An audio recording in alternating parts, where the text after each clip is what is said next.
بسم الله الرحمن الرحيم الحمد لله رب العالمين والصلاة والسلام على أشرف الأنبياء والمرسلين وعلى آله وأصحابه أجمعين ومن تبعهم بإحسان إلى يوم الدين أما بعد.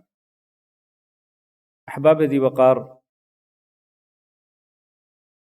نبی کریم صلی اللہ علیہ وسلم کے ارشاد گرامی ہے کہ رب صائم لیس حظه من صیامه الا الجوع والعطش، کہ کئی روزہ دار ایسے ہوتے ہیں کہ جن کو ان کے روزے سے سوائے بھوک اور پیاس کے کچھ بھی نہیں ملتا۔ وَرُبَّ قَائِمٍ لَيْسَ حَظُّهُ مِنْ قِيَامِهِ إِلَّا السَّهْرُ وَالتَّعْبُ، اور کئی قیام کرنے والے ایسے ہوتے ہیں کہ جن کو ان کے قیام سے سوائے جاگنے کے اور سوائے تھکاوٹ برداشت کرنے کے کچھ بھی نہیں ملتا۔ تو یہ کون لوگ ہیں کہ جو روزہ رکھتے ہیں لیکن ان کو ان کے روزوں سے کچھ بھی نہیں ملتا سوائے بھوک اور پیاس؟ اور وہ کون لوگ ہیں کہ جو رات کا قیام بھی کرتے ہیں، نماز تراویح باجماعت ادا کرتے ہیں، لیکن ان کو ان کے رات کے قیام سے سوائے جاگنے کے اور سوائے تھکاوٹ کے کچھ بھی نہیں ملتا۔ اور یہ کتنی بڑی بدبختی اور محرومی کی بات ہے کہ ایک انسان روزہ رکھے لیکن اس کو کچھ بھی نہ ملے۔ ایک شخص رمضان کی مبارک راتوں کے اندر قیام کرے، رات کی نفل نماز ادا کرے، لیکن اس کو کچھ بھی نہ ملے سوائے جاگنے کے اور سوائے تھکاوٹ برداشت کرنے کے۔ یہ وہ لوگ ہیں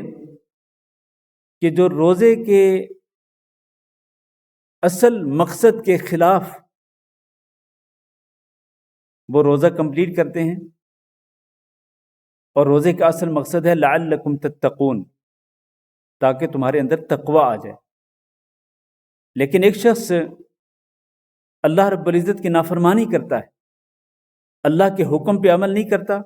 اور اللہ رب العزت نے جن باتوں سے منع کیا ان سے اجتناب اور پرہیز نہیں کرتا، یعنی تقوی کے تقاضوں کو پورا نہیں کرتا، بلکہ وہ اللہ رب العزت کی نافرمانی اس طرح کرتا ہے کہ اپنی آنکھوں سے حرام چیزوں کو دیکھتا ہے، روزے کے دوران حرام چیزوں کا مشاہدہ کرتا ہے، اپنے موبائل سے یا ٹی وی وغیرہ سے وہ حیا باختہ مناظر کو دیکھتا ہے، اپنے موبائل سے وہ ان کلپس کو دیکھتا ہے کہ جن کے اندر فحاشی اور عریانی پائی جاتی ہے، اپنے کانوں کی حفاظت نہیں کرتا، کانوں کے ذریعے حرام چیزوں کو سنتا ہے، زبان کے ذریعے جھوٹ بولتا ہے، زبان کے ذریعے وہ غیبت کرتا ہے، زبان کے ذریعے وہ چغل خوری کرتا ہے، روزہ رکھا ہوا ہے۔ تو اس قسم کے جو روزہ دار ہوتے ہیں ان کو ان کے روزوں سے سوائے بھوک اور پیاس کے کچھ بھی نہیں ملتا، اور اسی لیے نبی کریم صلی اللہ علیہ وسلم نے فرمایا کہ من لم يدع قول الزور والعمل به فليس لله حاجة في ان يدع طعامه وشرابه، کہ جو شخص جھوٹ کو نہ چھوڑے اور جھوٹ پر عمل کرنے کو ترک نہ کرے تو اللہ رب العزت کو کوئی ضرورت نہیں کہ وہ بھوکا اور پیاسا رہے، یعنی بھوکا اور پیاسا رہ کر اس کو کچھ نہیں ملے گا اللہ رب العزت کی طرف سے جب وہ تقوی کے تقاضوں کو پورا نہیں کرتا، کہ اللہ تعالیٰ سے ڈر کر وہ اپنے دامن کو اللہ رب العزت کی نافرمانی سے نہیں بچاتا۔ تو یقیناً اس کا روزہ جو ہے یہ وہ روزہ ہے کہ جس کو اس کے روزے سے سوائے بھوک اور پیاس کے کچھ نہیں مل رہا۔ اسی طرح وہ قیام کرنے والا جس کو قیام سے کچھ بھی اجر نہیں مل رہا، حالانکہ قیام رمضان ان اعمال میں سے ہے کہ جو اعمال رمضان المبارک کے اندر مغفرت کا سبب بنتے ہیں۔ اللہ کے رسول نے فرمایا من قام رمضان ایمانا واحتسابا غفر له ما تقدم من ذنبه، جو رمضان کا قیام کرے ایمان کے ساتھ اور اخلاص کے ساتھ تو اس کے پچھلے گناہ معاف کر دیے جاتے ہیں۔ لیکن یہ بدبخت ایسا ہے، قیام بھی کرتا ہے لیکن یہ ایمان کے ساتھ قیام نہیں کرتا، اور یہ اللہ کی رضا کی خاطر قیام نہیں کرتا بلکہ دکھلاوا کرتا ہے، ریاکاری کرتا ہے، یا پھر تعریفیں سننے کی خواہش ہوتی ہے دل کے اندر کہ میں قیام کروں گا، رات کی نماز نفل نماز پڑھوں گا، تراویح پڑھوں گا، لوگ میری تعریف کریں گے۔ تو جو شخص اس نیت کے ساتھ رات کا قیام کرتا ہے اس کو مغفرت جیسا انعام نہیں ملتا، اس کو یعنی اس کے گناہوں کی بخشش نہیں ہوتی، بلکہ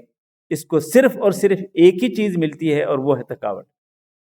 بیداری اور تھکاوٹ اس کو ملتی ہے۔ اس کے سوا اللہ تعالیٰ کی طرف سے اس کو نہ کوئی اجر و ثواب ملتا ہے، نہ گناہوں کی بخشش کا انعام ملتا ہے۔ تو اس لیے روزہ داروں کو غور کرنا چاہیے کہ ان کے روزے کس طرح سے گزر رہے ہیں۔ ان کو روزوں کے دوران اللہ تعالیٰ سے ڈرتے رہنا چاہیے خصوصی طور پر۔ ویسے تو اللہ کا تقوی یہ پوری زندگی کا زیادہ سفر ہونا چاہیے، کیونکہ انسان اس دنیا کے اندر ایک مسافر ہے، مسافر کو زیادہ راہ کی ضرورت ہوتی ہے۔ تو ایک انسان کی زندگی کا جو سفر ہے، زیادہ سفر ہے، زیادہ راہ ہے، وہ حقیقت میں تقوی ہے۔ ان خیر الزاد التقوی، بہترین زاد راہ تقوی ہے۔ تو اسی چیز کو اپنے سامنے رکھنا چاہیے، اور اس انسان کی طرح کہ جو راستے پر چل رہا ہو اور اس کا راستہ پرخطر ہو، اس کے راستے پہ کانٹے ہوں، تو اپنا دامن سمیٹتے ہوئے اپنے آپ کو کانٹوں سے بچاتے ہوئے چلتا ہے۔ بالکل اسی طرح سے ایک انسان جو دنیا کے اندر اپنی زندگی گزار رہا ہے، اس کو فتنوں نے گھیر رکھا ہے۔